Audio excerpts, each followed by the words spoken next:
Everybody good morning. Hindi online classes में आपका पुनः हार्दिक स्वागत है। मैं भूदेव शर्मा आपको सूरदास जी द्वारा विरचित भ्रमर गीत से चयनित पदों के भावार्थ पढ़ाने जा रहा हूं। हमने पिछले वीडियो में दो पद्यों का भावार्थ किया। अब हम तीसरे और चौथे पद के बारे में यहाँ आज पढ़ेंगे। कवि सूरदास जी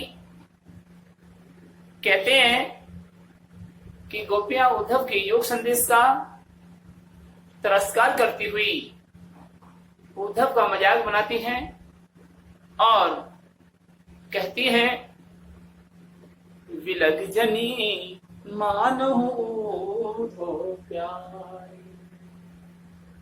विलग जनी मानहु उद्धव प्यारे। वह मथुरा काजर की कोठरी, वह मथुरा काजर की कोठरी, जिया वही ते कारे, विलग जनी मानहु उद्धव प्यारे।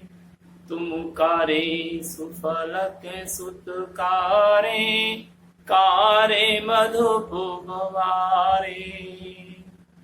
तिनके संग अधिक छवि उपजत, कमल नैन मणियारे, विलग जनी मानहु उद्धव प्यारे। मानहु नील माट ते काढ़े, नहीं जमुना जाय पखारे। मानहु नील माट ते काढ़े, नहीं जमुना जाय पखारे। तागुन श्याम भई कालिंदी, सूर श्याम गुण न्यारे, विलग जनी मानहु उद्धव प्यारे। प्रस्तुत काव्यांश में उद्धव को गोपियां कहती हैं कि हे उद्धव, हमारे श्याम श्री कृष्ण के सामने गुण के तो गुण ही न्यारे हैं। हे उद्धव, बुरा मत मान जाना। हे हमारे प्यारे उद्धव, बुरा मत मान जाना। हम जो कहने जा रही हैं उसे सुनकर आप बुरा मत मान जाना। क्या कि वह मथुरा काजल की कोठरी, जे आवही ते कारे।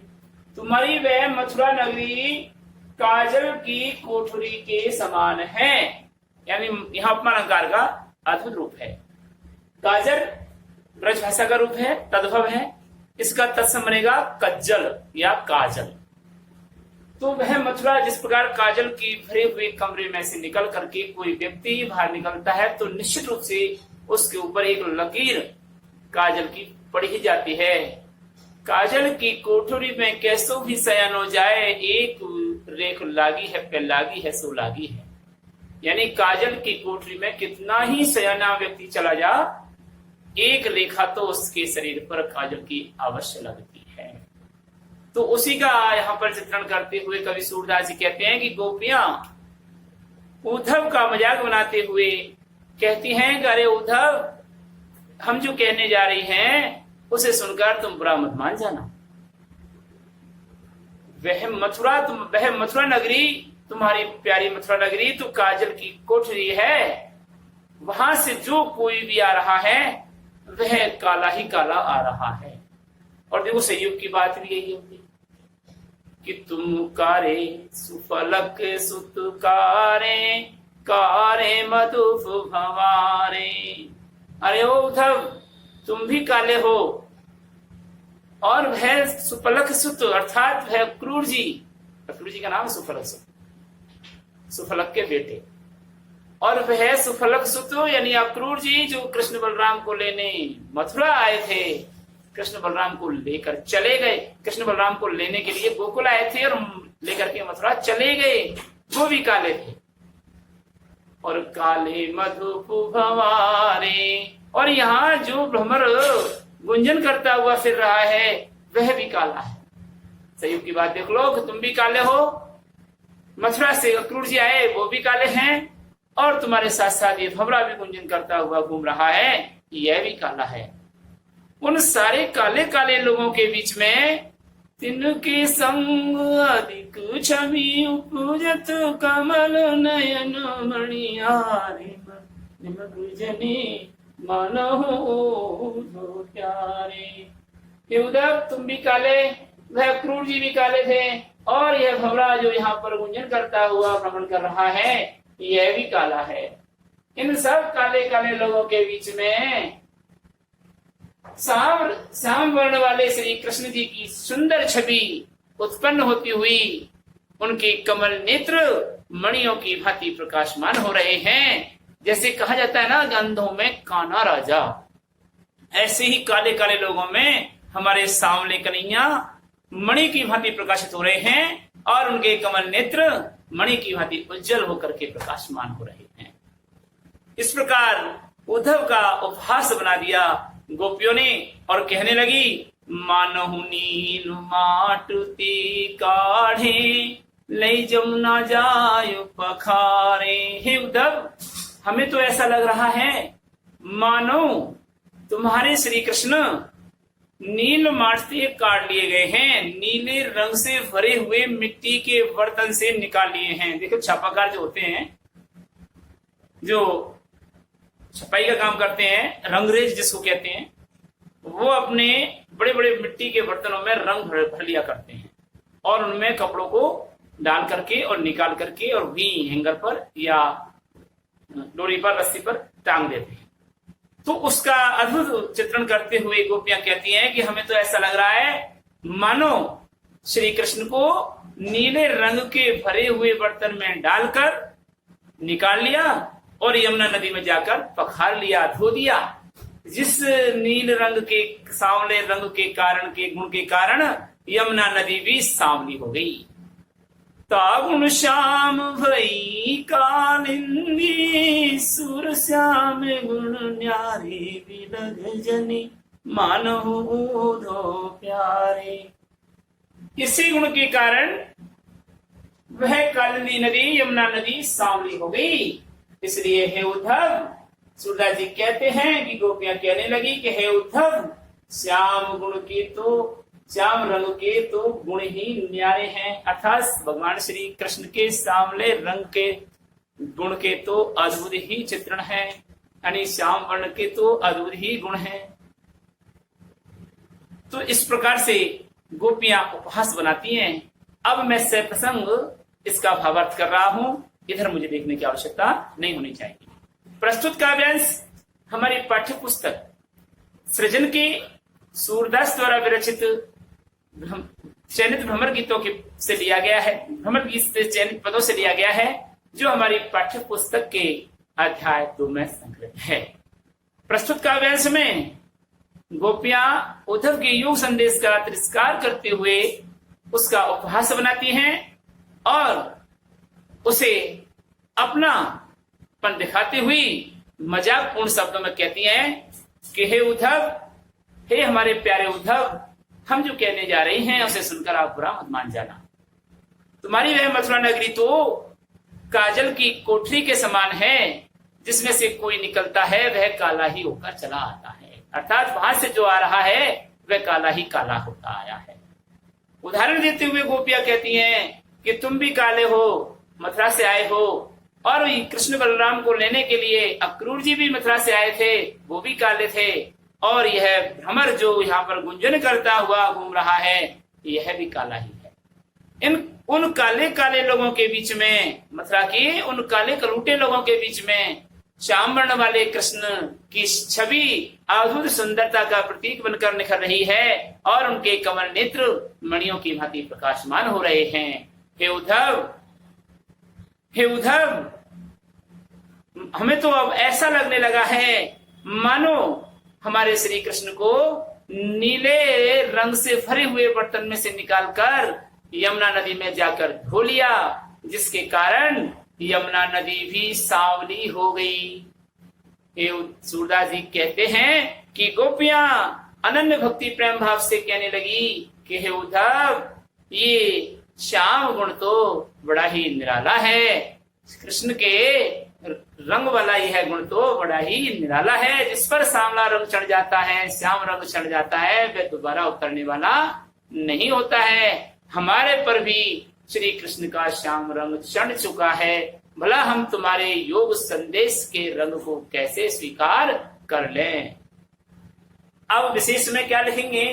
विशेष में आप लिखेंगे शिल्प सौंदर्य के 1 से लेकर 5 बिंदु तक या 3 से 5 हाईएस्ट, ये आप लिख सकते हैं। इसमें आपका 4 नंबर का पूरा आप पूरा कर सकते हैं। अगला पद आता है, चौथा पद है, अखियां हरि दर्शन की भूखी, कैसे रहे रूप रस राजी, ये बतिया सुनी रूखी, अखियां हरि दर्शन की भूखी। उद्धव के योग संदेश से परेशान होकर के गोपियां अब कहने लगी कि हे उद्धव, हमारी ये आंखें तो अब श्री कृष्ण के दर्शन करने की भूखी हैं, ये तो श्री कृष्ण के दर्शन करना ही चाहती हैं। भला बताइए, हमारी जिन आंखों ने श्री कृष्ण के अद्भुत रूप सौंदर्य के रस का पान कर लिया, अर्थात अद्भुत रूप सौंदर्य वाले श्री कृष्ण के दर्शन कर लिए, उनके रूप सौंदर्य रूपी रस का पान कर लिया, तो तुम्हारी इन रूखी सूखी योग संदेश की बातों को सुनकर के ये कैसे धैर्य धारण कर सकती हैं? ये तो अब अद्भुत रूप सौंदर्य के भूखी हो गई हैं, ये तो श्री कृष्ण के दर्शनों की ही भूखी हैं। अवधि गणत इकटक मग जोवत, तब एती नहीं रुकी, अब इन जोग संदेशन उधो, अति अकुलानी दुखी, अखियां हरि दर्शन की भूखी। गोपियां कहने लगी, हे उद्धव, अवधि गणत इकटक मग जोवत, श्री कृष्ण के आने की समय अवधि को गिनते हुए, निरंतर टकटकी लगाते हुए, उनके रास्ते की ओर निहारती हुई भी ये आंखें निरंतर रास्ते की ओर निहारती रही, तब भी इतनी नहीं झुकी थी, अर्थात इतनी व्याकुल नहीं हुई थी, जो अब तुम्हारे इन योग संदेशों को सुन सुन करके, अब तुम्हारे इस योग संदेशों को सुन करके हे उद्धव बहुत ही व्याकुल हो रही हैं, व्यथित हो रही हैं और दुख रही हैं। क्या मतलब हुआ कि उद्धव को उपहास करते हुए गोपियां कहती हैं कि हे उद्धव, श्री कृष्ण के आने की समय अवधि को निरंतर गिनती हुई, टकटकी लगाए हुए, उनके आने के रास्ते की ओर निरंतर भाव से ये आंखें देखती रही, तब भी ऐसे समय में भी ये इतनी नहीं दुखी हुई जितनी आज तुम्हारे इन योग संदेश को सुन सुन करके बड़ी ही व्याकुल और दुखी हो गई है। यहाँ पर अतिशय युक्ति अलंकार है कि इतने समय से आंखें नहीं दुख रही हैं और योग संदेश को सुन करके दुख नहीं, बड़ा चढ़ा करके अपने प्रेम भक्ति भाव को बढ़ाया है, आगे बढ़ाया, दिखाया है। गोपियां उद्धव से अनुनय करती हुई अब कह रही हैं कि बारक यह मुख, एक बारक वह मुख फिर दिखाओ, दुही पे पिबत पतुखी, सुरसिकत हटी नाव चलायो, ये सरिता है सूखी, अखियां हरि दर्शन की भूखी। हे उद्धव, हमारी आंखें तो हरि श्री कृष्ण के दर्शनों की भूखी हैं। बताइए, भला जिन आंखों ने श्री कृष्ण के रूप सौंदर्य रूपी रस का पान कर लिया है, रूप सौंदर्य रूपी रस में रच चुकी हैं, भला वे आंखें अब तुम्हारी इन रूखी सूखी बातों को सुन करके कैसे धैर्य धारण कर सकती हैं? हे उद्धव, श्री कृष्ण के आने की अवधि को निरंतर टकटकी लगाए हुए ये आंखें देखती रही, तब भी ये आंखें इतनी दुखी नहीं हुई जब तुम्हारे इस योग संदेश को सुन सुन करके अब बहुत ही व्याकुल होने लगी हैं और दुखने लगी हैं। उद्धव से विनय करती हुई गोपियां कहती हैं कि हे उद्धव, एक बार हमारे लिए श्री कृष्ण के उस मुख के दर्शन करा दीजिए, श्री कृष्ण का वह मुंह दिखला दीजिए जो ताजा निकला हुआ गाय के दूध को दोने में, पत्ते के दोने में पीते हुए दिखाई दे रहे हो। माता यशोदा प्रातःकाल उठ करके बाल कृष्ण को क्या खिलाती थी? माखन मिश्री खिलाया करती थी। इसलिए प्रातःकाल मंगला आरती में भी भगवान श्री कृष्ण के माखन मिश्री का भोग लगाया जाता है। तो बाल कृष्ण को माखन मिश्री खिलाती थी और ताजा गाय का दूध निकाल करके पत्ते के दोने में देती थी और उनको पिलाया करती थी। तो गोपियां उसी भाव से कहती है, भक्ति भाव से, कि हे उद्धव, हम आपसे विनती करती हैं कि हमें एक बार, भारत यानी एक बार, श्री कृष्ण के उस मुख को दिखा दीजिए जो प्रातःकाल पत्ते के दोने में ताजा निकला हुआ दूध पीते हुए दिखाई दे रहे हो। ऐसा मुंह के, श्री कृष्ण के मुंह के दर्शन हमें करा दीजिए। सूरदास जी कहते हैं कि गोपियां कहने लगी कि हे उद्धव, तुम तो बड़े हठीले हो, तुम तो जबरदस्ती से रेत पर नाव चलाने का प्रयास कर रहे हो, अर्थात निरर्थक प्रयास कर रहे हो। अरे ये नदी तो सूख चुकी है, भला तुम्हारी नाव रेत पर नहीं चल सकती। अर्थात ये गोपी रूपी नदियां तो श्री कृष्ण के भक्ति प्रेम भावना में भाव विफल होती हुई सूख चुकी हैं। अब इनके ऊपर योग संदेश रूपी नाव नहीं चल सकती है। इसलिए हम अब योग संदेश को कोई महत्व नहीं देते, हम तो श्री कृष्ण के दर्शनों के लिए भूखे हैं। लाल सूरदास जी अभी उद्धव के माध्यम से गोपियों को योग संदेश का वर्णन बता रहे थे।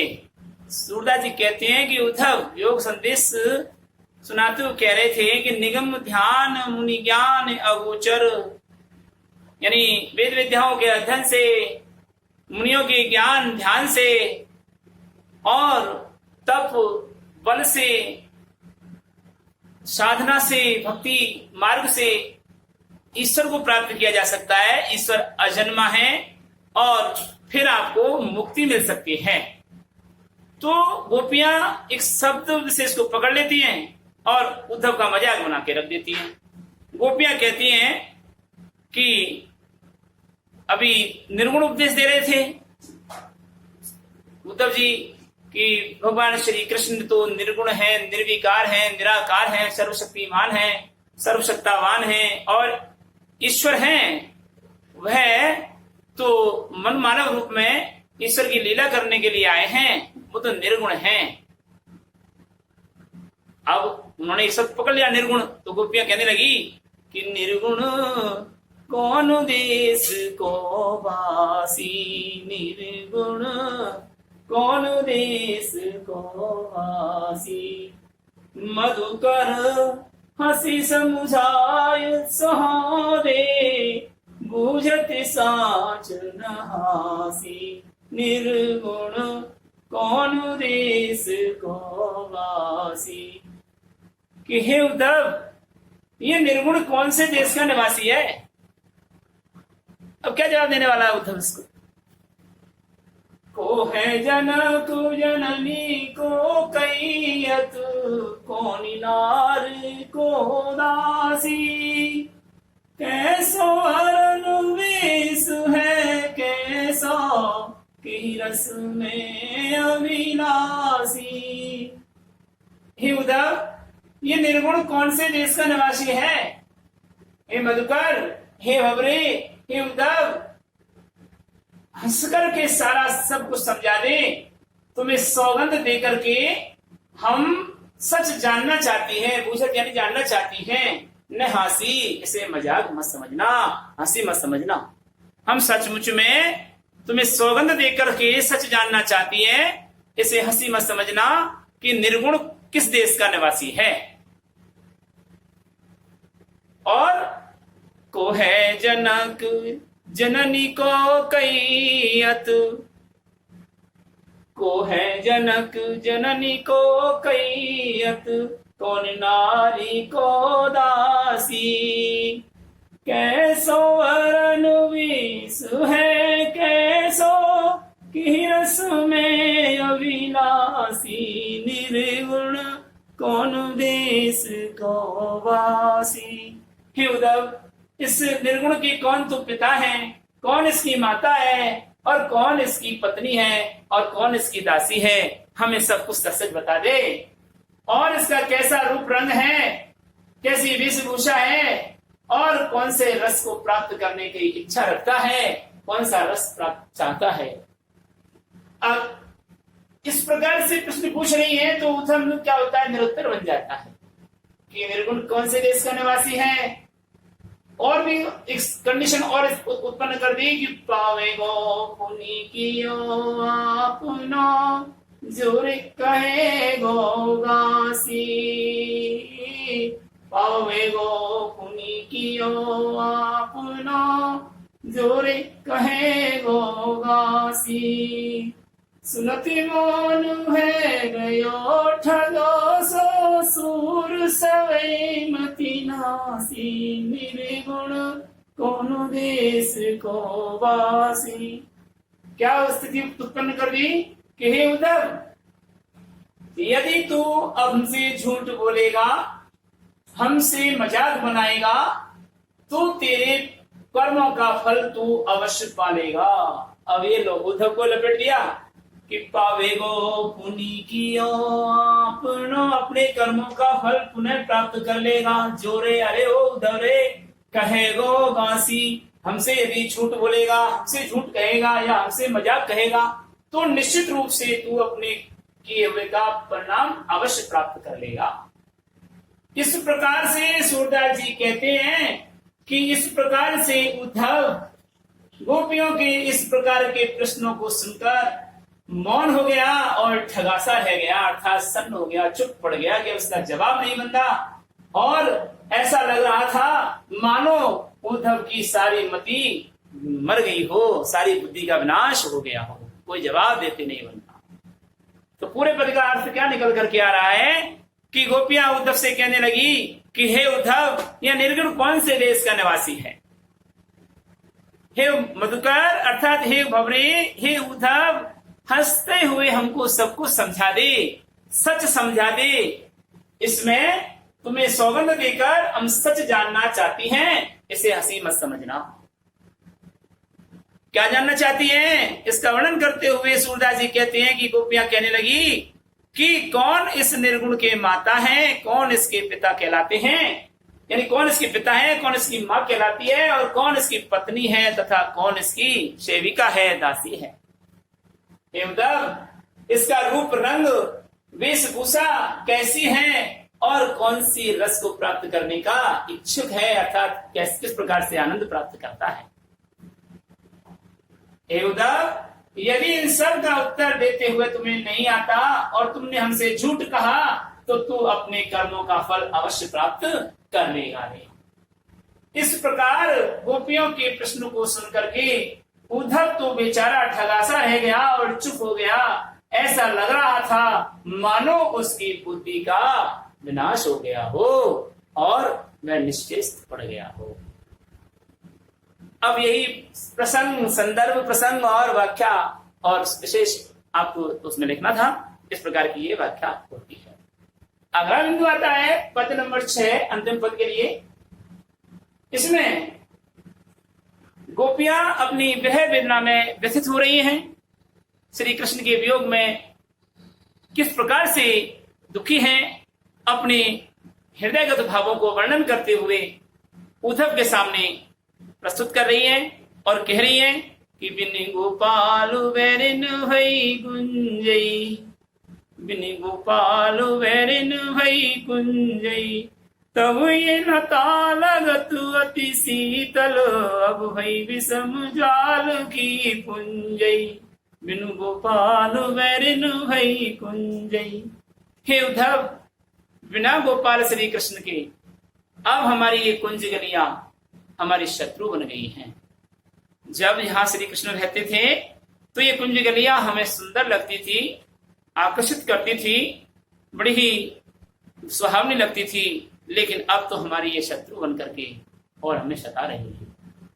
तब ये लता लगत अति शीतल। हे उद्धव, जब श्री कृष्ण हमारे पास थे तब ये कुंज गलियों की लता कुंजें अर्थात वृक्ष और लता समूह बड़े ही शीतलता प्रदान करने वाली लगती थी, और अब उनके वियोग में हमें यह उसके विपरीत स्वभाव की बनकर के आग के समूह की भांति जला रही हैं। व्रता वहती जमुना खगोलत व्रथा कमल व्रथा वहती जमुना खगोलत व्रथा कमल फूलई अली गुंजई। और हे उद्धव, जब श्री कृष्ण हमारे पास थे तो यमुना नदी बहती हुई कलकल करती हुई सुहावनी लगती थी। पक्षी श्री कृष्ण के गुणगान गाया करते थे और कमल फूलों पर गुंजन करने वाले भंवरे श्री कृष्ण के गुणों का रसपान किया करते थे। और अब व्यर्थ में यमुना नदी बहती है उनके वियोग में, व्यर्थ में पक्षी बोलते हैं और व्यर्थ में कमल के फूलों पर भंवरे गुंजायमान हो रहे हैं। और कहते हैं कि हे उद्धव, पवन पानी घन सार संजीवन दधि मुख किरण भानु भई गुंजई। हे उद्धव, श्री कृष्ण के रहते हुए वायु शीतलता प्रदान करती थी, पानी ठंडा लगता था, कपूर शीतलता प्रदान करता था, और जीवन देने वाला बादल ठंडा लगता था, और चंद्रमा भी ठंडी किरणों को प्रकाशित कर रहा था। और अब श्री कृष्ण के वियोग में पवन यानी वायु, पानी, कपूर, बादल और चंद्रमा की किरणें आग की भांति हमें भूंज रही है, जला रही है, सूर्य की तेज की तरह जला रही है। अरे ओ उद्धव, माधव श्री कृष्ण से जाकर के कहना कि हम गोपियों को इस प्रकार विरह वेदना में क्यों तड़पा तड़पा करके लुंज पुंज करके मार रहे हो। सूरदास जी कहते हैं कि गोपियां कहने लगी कि उद्धव, प्रभु श्री कृष्ण का मार्ग निहारते निहारते हमारी ये आंखें लाल रंग की हो गई हैं और गुंजा फल के बीज की भांति दिखाई दे रही है। गुंजा फल होता है, एक फल होता है जंगली पादप में, पौधे में, जो बिल्कुल रक्त के समान लाल होता है और बीच में काला धब्बा होता है, जो आजकल सुनारों के यहाँ पर रत्ती या मासे के रूप में उसका बीज नाप के रूप में रखा जाता है। तो वह गुंजा फल बिल्कुल लाल होता है।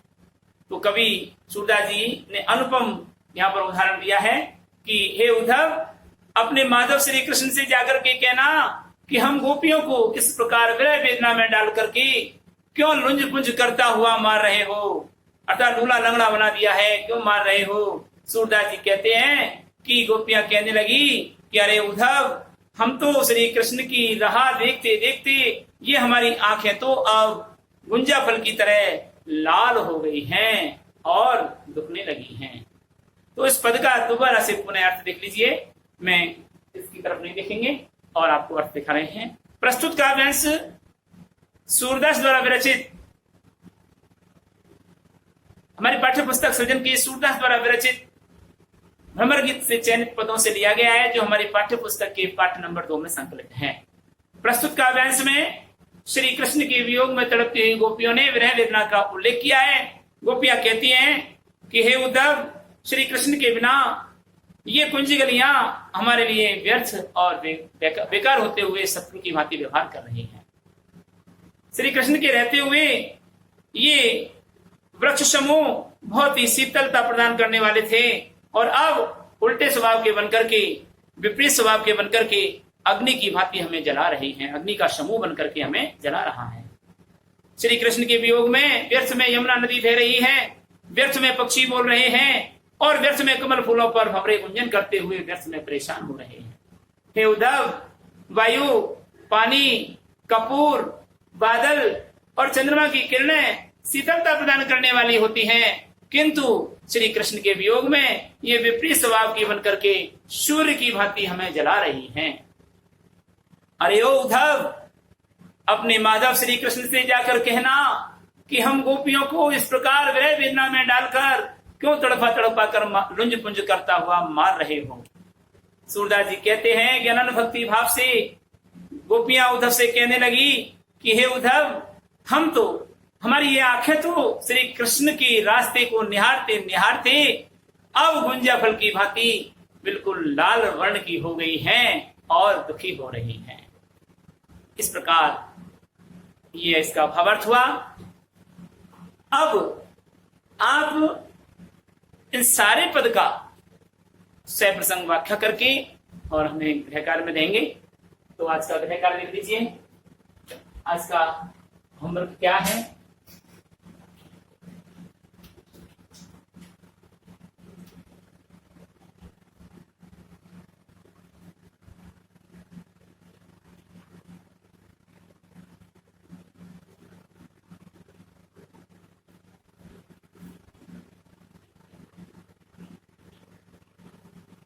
पद 3 व पद 4 का सह प्रसंग हिंदी में व्याख्या कीजिए।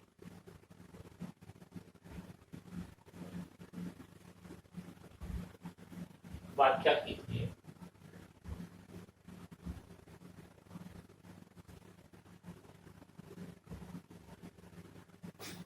ये प्रश्न आपको रिकॉर्ड में करना है, बड़ा प्रश्न है, लेकिन सिस्टम से करना है। सबसे पहले आप लिखेंगे संदर्भ, जो कि इस पाठ के बारे में बताया है, इस पद्य के बारे में बताया है, मतलब पाठ में किताब के बारे में वर्णन, और फिर आएगा प्रसंग। प्रसंग लिखेंगे और तदुपरांत आप करेंगे व्याख्या और फिर विशेष। इन चारों टॉपिक्स को पार करते हुए आप लिखेंगे तो आप 4 नंबर का कर पाएंगे, मतलब 4 नंबर का सॉल्व किया आपने। अब आप